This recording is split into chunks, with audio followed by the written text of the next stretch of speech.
벌을 받으라면 받겠습니다. 그는 거의 울먹이며 말을 이었습니다. 무슨 일을 시키셔도 하겠습니다. 하지만 제발 목숨만은 살려주십시오. 오늘 이야기 끝까지 함께하고 싶으시다면 구독으로 살짝 마음만 보태주세요. 어두운 지하 아지트는 밤의 냄새로 가득 차 있었습니다. 오래된 콘크리트 벽에서는 습기와 곰팡이 냄새가 스며 나왔고 천장에 달린 형광등은 제 역할을 다하지 못한 채 간헐적으로 깜빡이고 있었습니다.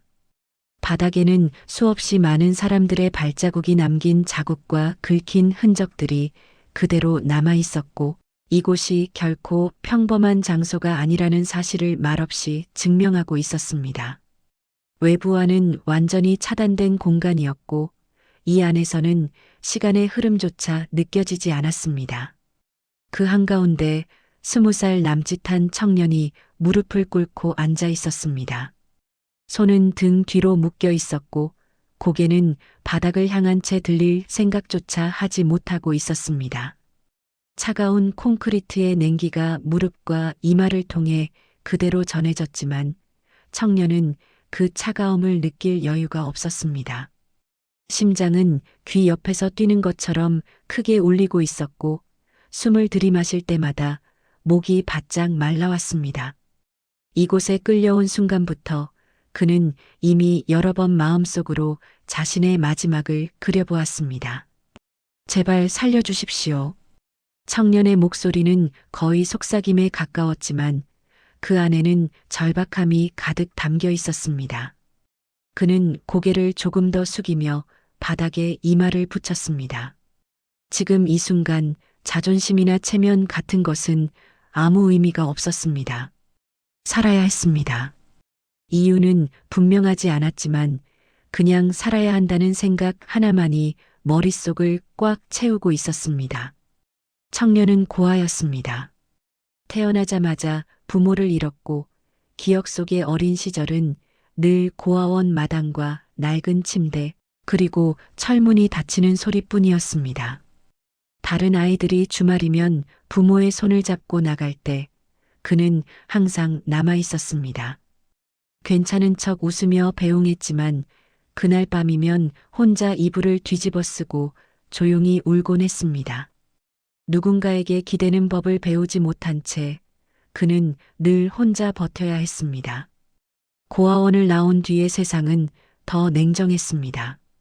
학벌도 연줄도 없는 청년에게 주어지는 일자리는 늘 힘든 것뿐이었고 하루 벌어 하루를 사는 삶은 조금의 여유도 허락하지 않았습니다. 그러던 어느 날 밀린 방세를 당장 내지 않으면 나가야 한다는 말을 들었습니다. 며칠만 시간을 달라고 사정했지만 돌아오는 대답은 차가웠습니다. 그날 밤 그는 편의점 앞에 앉아 주머니 속 몇천 원을 바라보며 오랫동안 움직이지 못했습니다. 그리고 결국 해서는 안 될 선택을 하고 말았습니다. 정말 잠깐만 빌리면 된다고, 곧 갚을 수 있다고 스스로를 설득했습니다. 하지만 그 돈이 깡패 조직의 것이었다는 사실은 이곳에 끌려온 뒤에야 뼈저리게 실감하게 되었습니다. 정말 어쩔 수 없었습니다. 청년은 떨리는 숨을 고르며 다시 말했습니다. 변명처럼 들리겠지만 몇만 원만 있으면 되는 상황이었습니다. 남을 해치려던 마음은 없었습니다. 말을 하면서도 그는 고개를 들지 못했습니다. 혹시라도 누군가와 눈이 마주치는 순간 자신에게 남아있던 마지막 희망마저 사라질 것 같았기 때문입니다. 손끝은 굳어 있었고 등줄기에는 식은땀이 흘러내렸습니다. 아지트 안의 침묵은 어떤 욕설보다 무거웠고 그 침묵 속에서 그는 판단을 기다리고 있었습니다. 벌을 받으라면 받겠습니다. 그는 거의 울먹이며 말을 이었습니다. 무슨 일을 시키셔도 하겠습니다. 하지만 제발 목숨만은 살려주십시오. 말이 끝나자 청년은 다시 한번 바닥에 이마를 박았습니다. 무릎의 감각은 이미 둔해졌고 온몸이 굳어 있었지만 그는 그 자세를 유지했습니다. 이것이 자신이 할 수 있는 마지막 행동이라고 생각했기 때문입니다. 이곳이 인생의 끝이라고 믿으며 그는 숨이 붙어 있기를 바라며 조용히 판단을 기다리고 있었습니다. 아지트 안의 공기는 여전히 무겁게 가라앉아 있었습니다. 형광등은 쉼없이 깜빡였고 그 미세한 소음마저 청년의 신경을 긁어내고 있었습니다. 누군가 벽에 기대 담배를 피우는 듯한 기척이 느껴졌고 연기가 천천히 퍼지며 숨을 더욱 답답하게 만들었습니다. 이곳에서는 시간이 흐르는 방향조차 알 수 없었고 청년은 자신이 얼마나 이 자리에 무릎을 꿇고 있었는지도 가늠할 수 없었습니다. 다만 분명한 것은 이 침묵이 결코 우호적인 침묵이 아니라는 사실이었습니다. 청년의 머릿속에는 자신이 저지른 일이 계속해서 반복 재생되고 있었습니다. 그는 누군가를 해칠 생각도 조직을 건드릴 생각도 없었습니다. 그저 눈앞의 현실을 넘기고 싶었을 뿐이었습니다. 밀린 방세, 비어있는 냉장고, 휴대전화에 쌓여있던 독촉 문자들. 그것들은 매일같이 그의 숨통을 조여왔습니다. 그동안 수없이 참아왔지만 그날만큼은 더 이상 버틸 수 없다는 생각이 들었습니다. 스스로에게 단 한 번만이라고, 정말 마지막이라고 말하며 손을 댔던 것이 지금의 결과로 돌아온 것이었습니다. 제가 큰 돈을 훔친 것도 아닙니다. 청년은 조심스럽게 말을 꺼냈습니다. 목소리는 여전히 떨렸고 말을 하는 것 자체가 두려운 일처럼 느껴졌습니다. 정말 몇만 원이 전부였습니다. 그 돈으로 방세를 내고 며칠만 버티면 다시 일자리가 잡혀 있었습니다. 그의 말은 변명처럼 들릴지도 모른다는 걸 알고 있었습니다. 하지만 사실이었습니다. 그는 항상 그런 식으로 살아왔습니다. 오늘을 넘기기 위해 내일을 담보로 잡고 내일을 넘기기 위해 또 다른 내일을 기다리는 살. 그 속에서 그는 한 번도 편안함을 느껴본 적이 없었습니다. 세상은 늘 혼자 버텨야 하는 곳이었고 도움을 청할 대상은 존재하지 않았습니다. 아지트 한편에서 누군가의 발소리가 들렸고 청년의 어깨가 순간적으로 움찔했습니다. 혹시라도 폭력이 이어질까 두려웠기 때문입니다.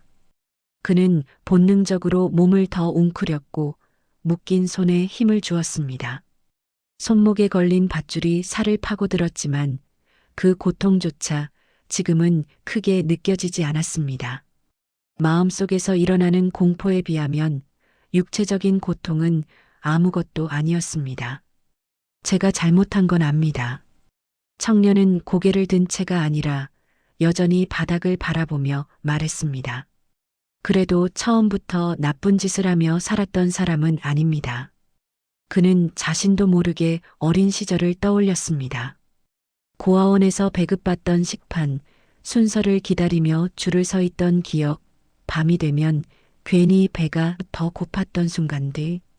그곳에서는 울어도 들어주는 사람이 없었고 아파도 스스로 견뎌야 했습니다. 그가 배운 것은 단 하나, 누구에게도 기대지 말라는 것이었습니다.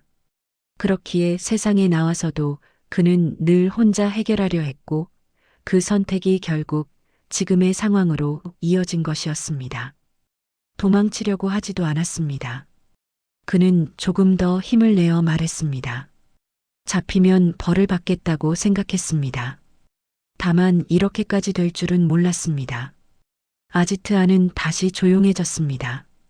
누군가 일부러 위협을 주지 않아도 이 침묵 자체가 청년을 압도하고 있었습니다.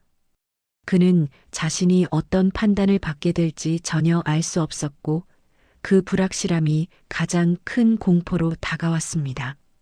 혹시 이 자리에서 다시는 밖으로 나가지 못하는 것은 아닐지 그런 생각이 머릿속을 떠나지 않았습니다.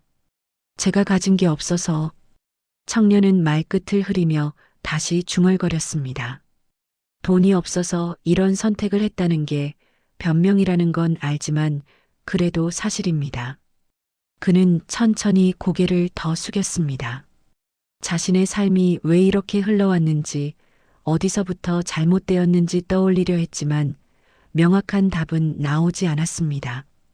다만 분명한 것은 지금 이 자리에서 살아남지 못하면 그 모든 생각조차 의미가 없어질 것이라는 사실이었습니다. 그는 숨을 크게 들이마셨다가 천천히 내쉬며 다시 한번 마음속으로 되뇌었습니다. 제발 오늘만은 살게 해주십시오. 청년은 그렇게 차가운 바닥 위에서 자신의 죄와 현실을 마주한 채 다음 말을, 다음 판단을 기다리고 있었습니다. 아지트 안의 공기는 어느 순간 미묘하게 달라지기 시작했습니다. 형광등이 깜빡이던 소리는 여전히 같았지만 사람들의 움직임이 갑자기 줄어들었고 벽에 기대 서 있던 이들조차 자세를 고쳐 세우는 기척이 느껴졌습니다. 누군가 담배를 피우며 발로 짓밟는 소리가 들렸고 낮게 울리던 잡담은 자연스럽게 사라졌습니다. 마치 보이지 않는 무게가 공간 전체를 눌러버린 것처럼 아지트는 순식간에 정적에 잠겼습니다. 청년은 고개를 숙인 채였지만 그 변화는 분명히 느낄 수 있었습니다. 심장이 더 빠르게 뛰기 시작했고 등줄기를 타고 식은 땀이 흘러내렸습니다. 이제 정말로 결정의 순간이 다가오고 있다는 예감이 들었습니다.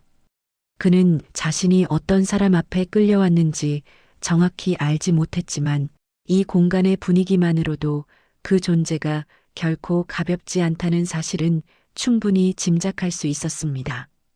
그때 천천히 다가오는 발소리가 들려왔습니다. 급하지도 소란스럽지도 않은 발걸음이었지만 그 소리는 아지트 안의 모든 시선을 자연스럽게 한 방향으로 모이게 만들었습니다. 청년은 본능적으로 어깨를 움츠렸고 고개를 더 깊이 숙였습니다. 눈앞에 어떤 사람이 서 있는지 확인하는 것조차 두려웠습니다. 고개를 드시죠. 낮고 묵직한 목소리가 조용히 울려 퍼졌습니다. 소리를 높이지도 않았고 위협적인 표현도 없었지만 그 한마디는 지금까지 들었던 어떤 말보다 무겁게 가슴에 와닿았습니다. 청년은 잠시 망설이다가 천천히 고개를 들었습니다. 그 과정조차 쉽지 않았습니다. 목이 굳은 것처럼 잘 움직이지 않았고 시선을 어디에 둬야 할지도 알 수 없었습니다. 그의 눈앞에 서 있던 사람은 중년을 훌쩍 넘긴 듯한 남자였습니다.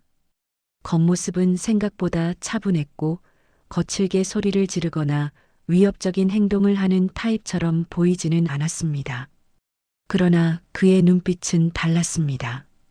오랜 시간 수많은 선택과 결정을 내려온 사람만이 가질 수 있는 쉽게 흔들리지 않는 눈빛이었습니다.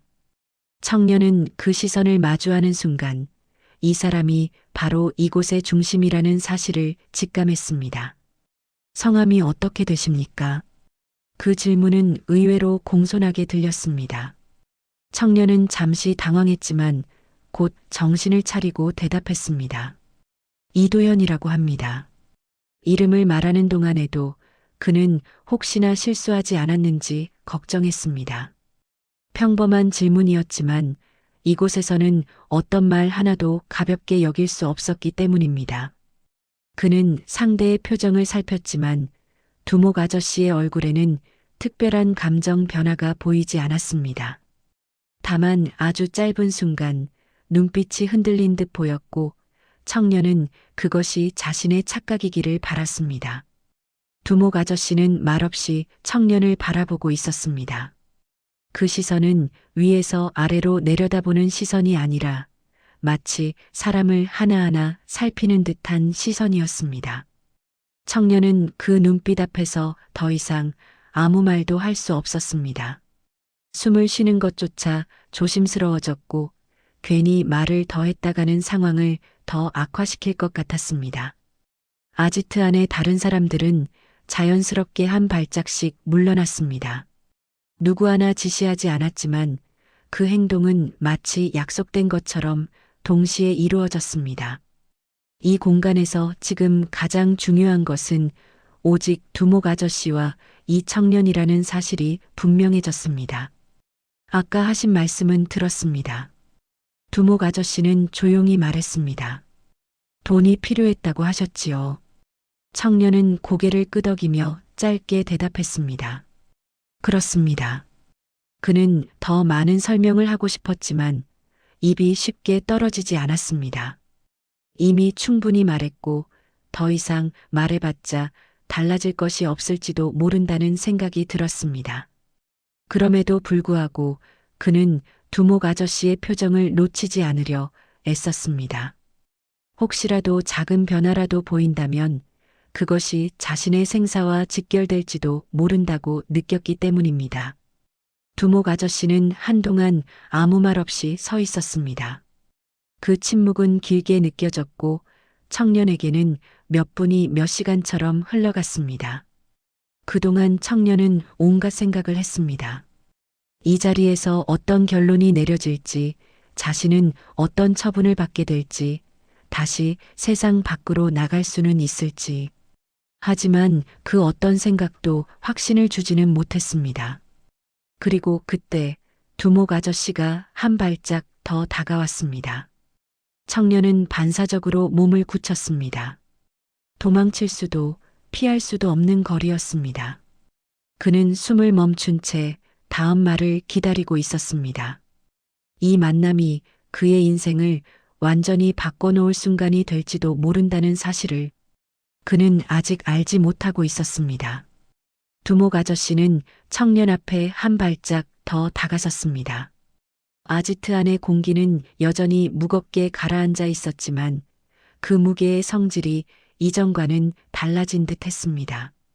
위협과 공포로 가득 차 있던 분위기 속에 설명하기 어려운 긴장감이 섞여 들어오고 있었습니다. 두목 아저씨의 구두가 바닥을 딛는 소리는 크지 않았지만 그 소리는 청년의 심장 박동과 정확히 겹쳐 들리는 것처럼 느껴졌습니다.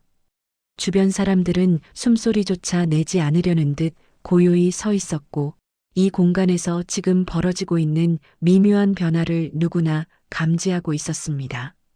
두목 아저씨는 청년의 얼굴을 천천히 아주 자세히 바라보았습니다. 급하게 훑어보는 시선이 아니라 마치 오래된 기억을 하나하나 더듬어 확인하듯한 시선이었습니다. 청년은 그 눈빛을 마주하자마자 알 수 없는 불안감을 느꼈습니다.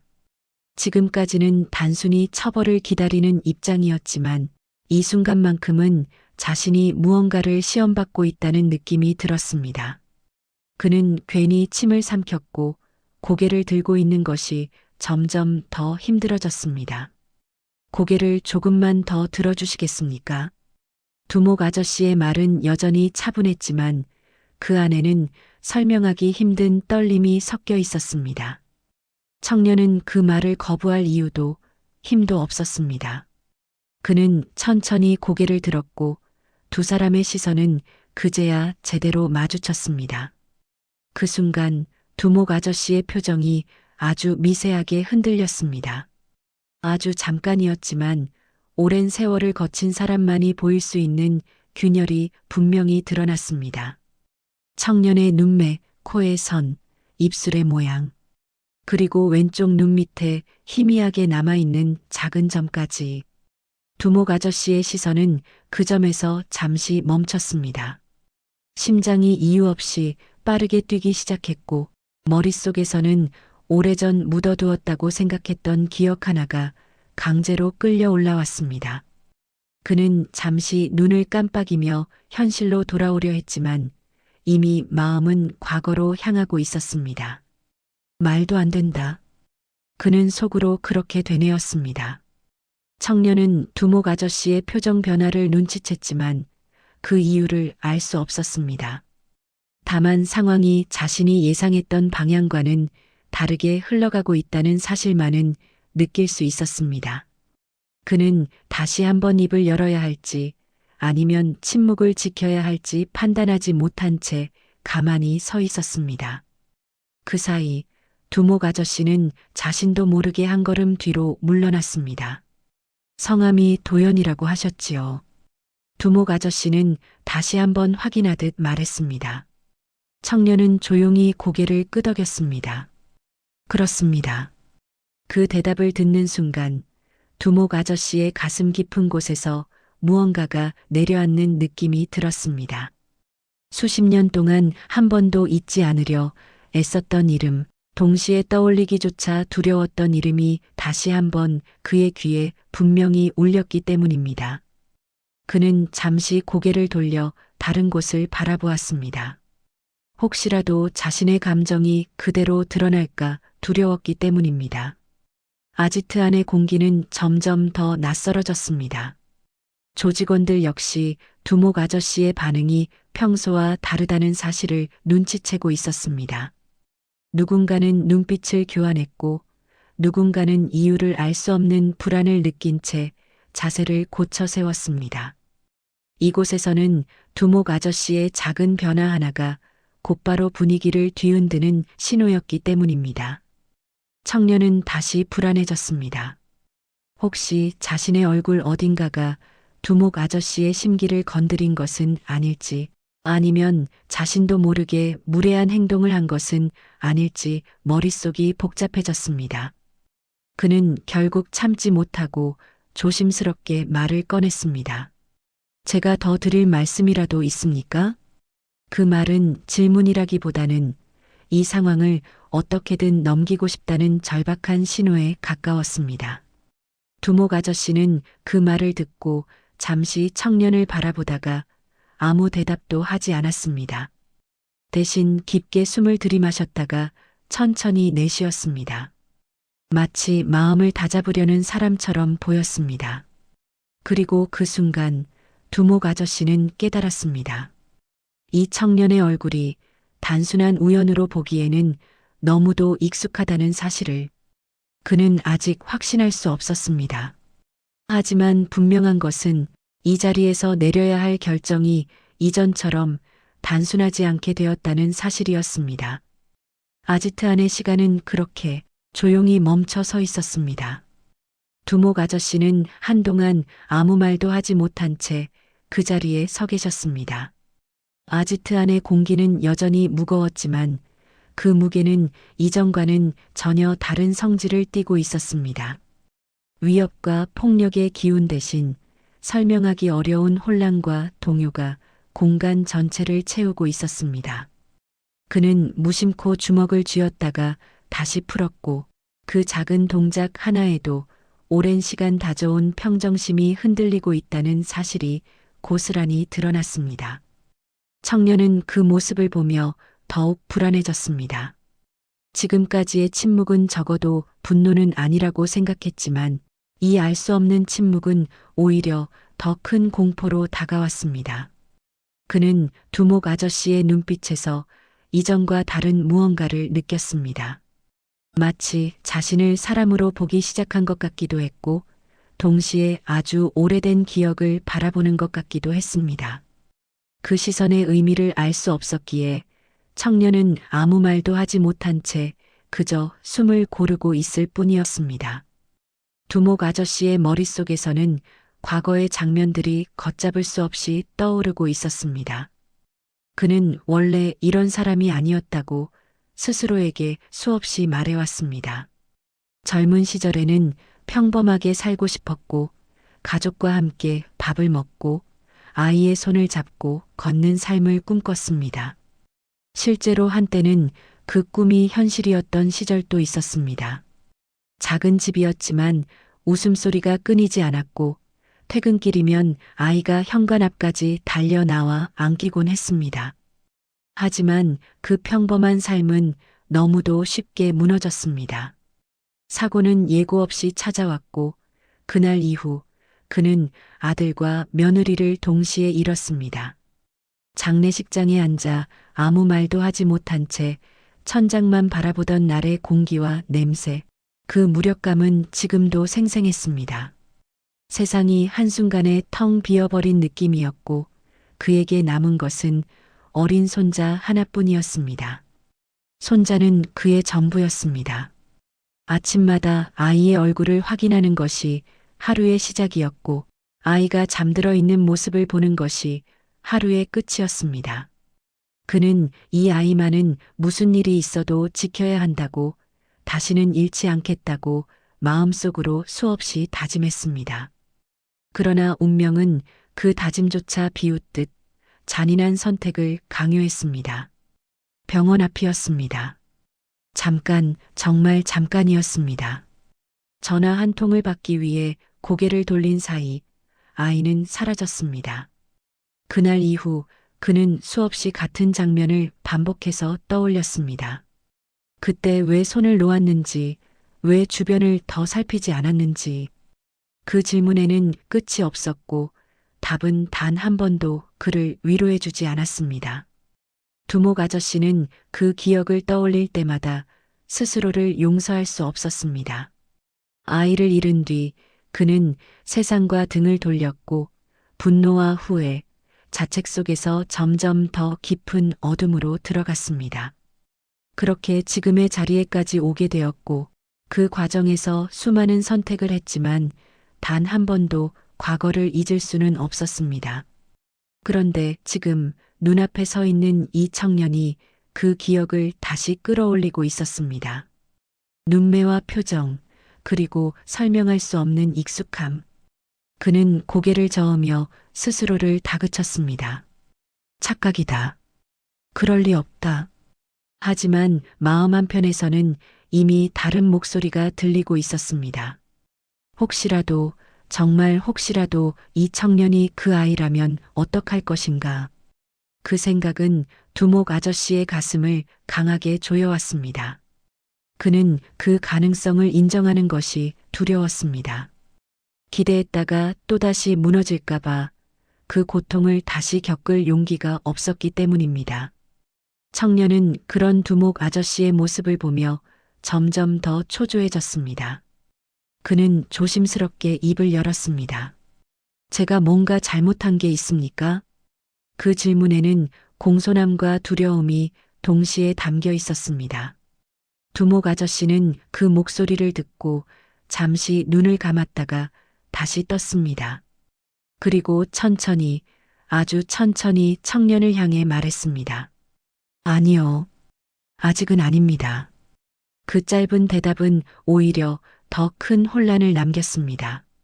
청년은 그 의미를 알 수 없었고 두목 아저씨 역시 자신이 왜 그런 말을 했는지 확신하지 못했습니다. 다만 분명한 것은 이 청년을 이전처럼 단순한 잘못 걸린 놈으로 볼 수 없게 되었다는 사실이었습니다. 아지트 안의 공기는 그렇게 과거와 현재가 뒤섞인 채 점점 더 깊은 곳으로 가라앉고 있었습니다. 아지트 안의 공기는 이전보다 더 무겁게 가라앉아 있었습니다. 하지만 그 무게는 단순한 위압감이 아니라 누구도 쉽게 말을 꺼내지 못하게 만드는 긴장에 가까웠습니다. 형광등이 깜빡일 때마다 두목 아저씨의 얼굴에는 잠깐씩 그림자가 스쳤고 그 그림자는 그의 표정을 더욱 읽기 어렵게 만들었습니다. 주변에 서 있던 조직원들조차 이 상황이 평소와 다르다는 것을 분명히 느끼고 있었습니다. 누구 하나 먼저 움직이지 않았고 쓸데없는 소리도 내지 않았습니다. 두목 아저씨는 한동안 바닥을 바라보고 있다가 다시 천천히 고개를 들어 청년을 바라보았습니다. 그 시선에는 여전히 흔들림이 남아 있었고 그 흔들림은 점점 더 분명해지고 있었습니다. 그는 마음속에서 계속해서 스스로에게 질문을 던지고 있었습니다. 정말 우연일 뿐일지 아니면 이 우연처럼 보이는 만남이 오랫동안 미뤄져 있던 답을 가져온 것인지 그 답을 피하고 싶었지만 동시에 확인하지 않고는 한 발짝도 앞으로 나아갈 수 없다는 사실 역시 잘 알고 있었습니다. 청년은 두목 아저씨의 시선을 받으며 몸을 굳힌 채 서 있었습니다. 이제는 무릎의 감각조차 거의 느껴지지 않았고 묶인 손목에서는 미세한 통증이 계속 전해지고 있었습니다. 그러나 그보다 더 힘든 것은 이 알 수 없는 침묵이었습니다. 맞을 준비도 벌을 받을 준비도 되어 있었지만 이렇게 이유도 모른 채 기다리는 시간은 그에게 더 큰 고통이었습니다. 그는 혹시라도 질문을 받으면 바로 대답할 수 있도록 숨을 고르며 긴장을 유지하고 있었습니다. 두목 아저씨는 결국 결심한 듯 아주 천천히 입을 열었습니다. 한 가지 여쭤봐도 되겠습니까? 그 말투는 조직의 두목이 부하에게 하는 말이라기보다는 한 사람이 다른 사람에게 조심스럽게 말을 건네는 것에 가까웠습니다. 그 변화는 청년을 더욱 당황하게 만들었습니다. 그는 잠시 망설이다가 고개를 끄덕였습니다. 예, 말씀하십시오. 두목 아저씨는 잠시 말을 멈췄습니다. 질문 하나를 꺼내는 일이 이렇게 어려울 줄은 스스로도 예상하지 못했습니다. 그는 다시 한번 숨을 깊게 들이마셨다가 천천히 내쉬며 말을 이었습니다. 어릴 적에 혹시 은색 목걸이를 하나 차고 계셨던 적이 있으십니까? 그 질문이 나오자 아지트 안의 공기가 순간적으로 멈춘 듯한 느낌이 들었습니다. 청년은 예상하지 못한 질문에 눈을 크게 뜨고 두목 아저씨를 바라보았습니다. 왜 그런 질문을 하는지 이해할 수 없었지만 그 표정에는 거짓이나 꾸밈이 전혀 없어 보였습니다. 그는 잠시 기억을 더듬는 듯 고개를 숙였다가 조심스럽게 대답했습니다. 있었습니다. 아주 어릴 때부터 가지고 있던 목걸이였습니다. 그의 대답을 듣는 순간 두목 아저씨의 손이 미세하게 떨렸습니다.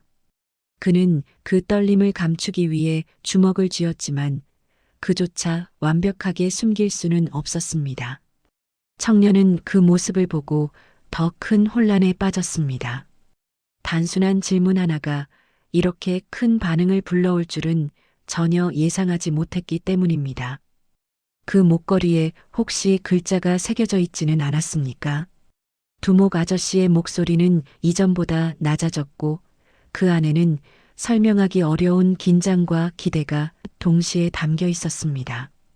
청년은 고개를 끄덕이며 다시 대답했습니다. 예. 뒤쪽에 작은 글자가 있었습니다. 무슨 뜻인지는 몰랐지만 제 이름 같다는 생각은 했습니다. 그 말이 끝나자 두목 아저씨는 더 이상 말을 잇지 못했습니다. 그의 머릿속에는 그 목걸이를 만들던 밤의 기억이 선명하게 떠올랐습니다. 잠든 아이의 목에 조심스럽게 걸어주며 혹시라도 잃어버릴까 몇 번이나 확인했던 그 순간, 그 기억이 지금 눈앞의 현실과 겹쳐지며 가슴을 세게 눌러왔습니다. 청년은 조심스럽게 말을 덧붙였습니다. 고아원에 들어갈 때도 그 목걸이는 제 목에 있었습니다. 나중에 생활이 너무 힘들어져서 팔았습니다.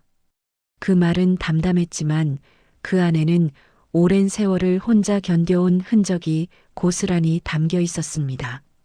두목 아저씨는 그 말을 듣고 잠시 눈을 감았습니다. 그리고 다시 눈을 떴을 때 그의 눈빛은 이전과 완전히 달라져 있었습니다. 더 이상 조직의 두목으로서의 눈빛이 아니라 어떤 사실을 받아들이려 애쓰는 한 노인의 눈빛에 가까웠습니다.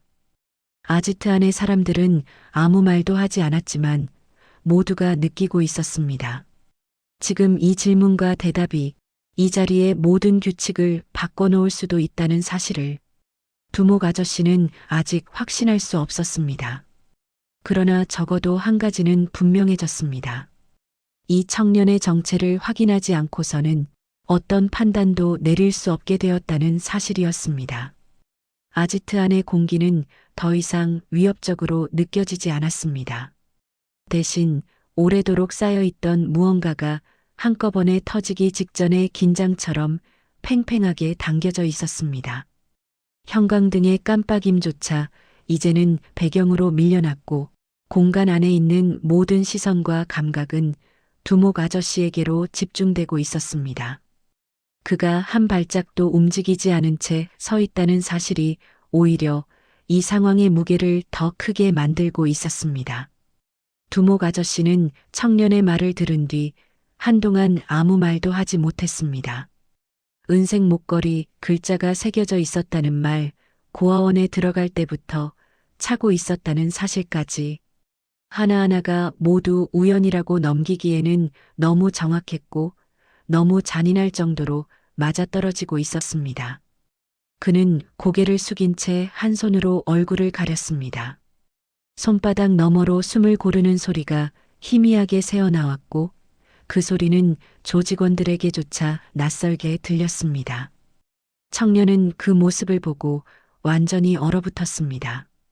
지금까지 그는 두목 아저씨가 어떤 상황에서도 감정을 드러내지 않는 사람이라는 이야기를 수없이 들어왔습니다.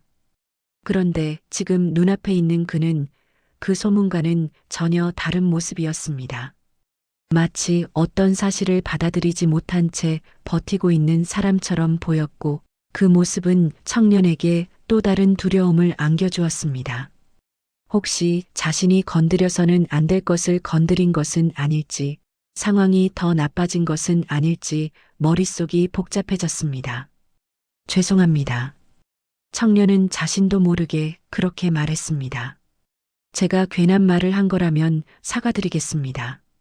그 말에는 이유를 알 수 없는 불안이 담겨 있었습니다. 그는 더 이상 상황을 이해하려 하지 않았고 그저 이 알 수 없는 변화가 자신에게 불리하게 작용하지 않기만을 바랐습니다. 그러나 두목 아저씨는 그 말에 바로 반응하지 않았습니다. 그는 여전히 얼굴을 가린 채 깊게 숨을 들이마셨다가 천천히 손을 내렸습니다. 그의 눈은 붉게 충혈되어 있었습니다. 눈가에는 분명히 물기가 맺혀 있었고 그 사실을 숨기려는 시도조차 하지 않는 듯 보였습니다. 조직원들 중 몇몇은 순간적으로 시선을 피했고 누구도 이 장면에 대해 입을 열지 못했습니다. 이곳에서 두목 아저씨가 눈물을 보인다는 것은 상상조차 해본 적 없는 일이었기 때문입니다. 미안합니다. 두목 아저씨는 낮은 목소리로 그렇게 말했습니다. 그 말이 누구를 향한 것인지는 분명하지 않았습니다. 청년일 수도 있었고 과거의 자신일 수도 있었습니다. 그는 천천히 청년을 바라보았습니다. 이제 그 시선에는 의심이나 경계보다도 설명하기 어려운 고통과 후회가 담겨 있었습니다. 그는 손을 들어 청년의 얼굴을 가리키듯 하다가 중간에 멈췄습니다. 함부로 손을 대서는 안 될 것 같다는 생각이 든 듯 했습니다.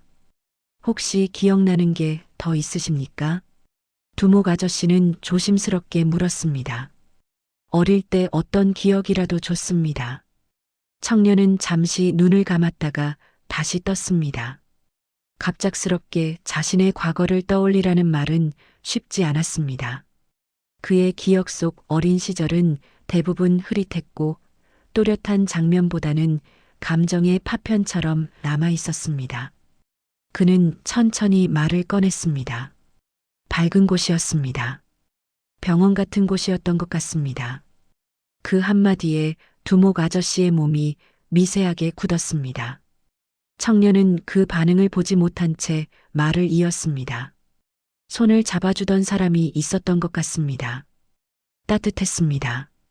얼굴은 잘 기억나지 않지만 그 손의 감촉은 아직도 남아 있습니다. 청년은 말하면서도 그 기억이 자신의 것인지 아니면 오래전 누군가에게서 들은 이야기인지 확신하지 못했습니다. 하지만 그 말을 듣는 두목 아저씨의 얼굴은 더 이상 숨길 수 없을 정도로 흔들리고 있었습니다. 그는 결국 고개를 떨구었고 한숨과 함께 낮은 소리가 새어나왔습니다. 그날이군요. 그는 거의 혼잣말처럼 중얼거렸습니다. 잠깐, 정말 잠깐이었습니다. 그 말에 청년은 더 이상 말을 잇지 못했습니다. 그는 이제야 어렴풋이 느끼고 있었습니다. 이 만남이 단순한 우연이 아니라는 것, 그리고 이 사람이 자신의 과거와 깊게 연결되어 있을지도 모른다는 가능성을 말입니다. 하지만 그 가능성은 너무 커서 섣불리 입 밖으로 꺼낼 수 없었습니다. 아지트 안에는 다시 침묵이 내려앉았습니다. 그러나 그 침묵은 이전과 달랐습니다. 위협의 침묵이 아니라 무너진 마음을 추스르는 침묵이었습니다. 두목 아저씨는 천천히 고개를 들었습니다. 그의 눈빛은 아직 흔들리고 있었지만 이제는 피할 수 없는 진실을 마주하려는 사람의 눈빛이었습니다. 이제 남은 것은 마지막 확인뿐이었습니다. 아지트 안은 이전과는 전혀 다른 침묵에 잠겨 있었습니다. 형광등의 깜빡임은 여전했지만 그 빛조차 이제는 위협적으로 느껴지지 않았습니다. 오히려 오랜 세월 숨겨져 있던 진실을 비추는 조명처럼 느껴졌습니다. 조직원들은 어느새 모두 자리를 비켜 서 있었고 이 공간에는 두목 아저씨와 청년 단 두 사람만이 남아 있었습니다. 아지트라는 이름이 무색할 만큼 그곳은 더 이상 폭력의 장소가 아니라 고백의 공간이 되어 있었습니다. 두목 아저씨는 한동안 말없이 서 계셨습니다.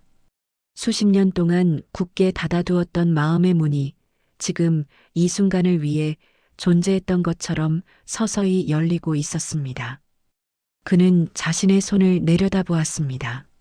수많은 사람을 밀어내고 수많은 결정을 내려왔던 손이었지만 지금은 유난히 떨리고 있었습니다. 그 손으로 아이의 손을 놓았던 날이 떠올랐고 그 이후 단 하루도 편히 잠든 적이 없었다는 사실이 가슴 깊은 곳에서 올라왔습니다. 청년은 숨조차 제대로 쉬지 못한 채 두목 아저씨를 바라보고 있었습니다. 머릿속은 복잡했고 지금 이 상황이 현실인지 아닌지조차 분간하기 어려웠습니다.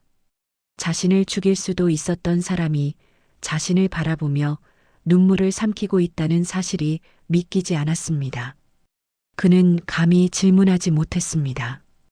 혹시라도 이 모든 것이 자신의 착각으로 끝나버릴까봐 차라리 아무 말도 하지 않는 것이 낫다고 생각했습니다. 두목 아저씨는 결국 천천히 입을 열었습니다. 확인해야 할 것이 하나 더 있습니다. 그의 목소리는 낮았지만 이전보다 훨씬 인간적으로 들렸습니다.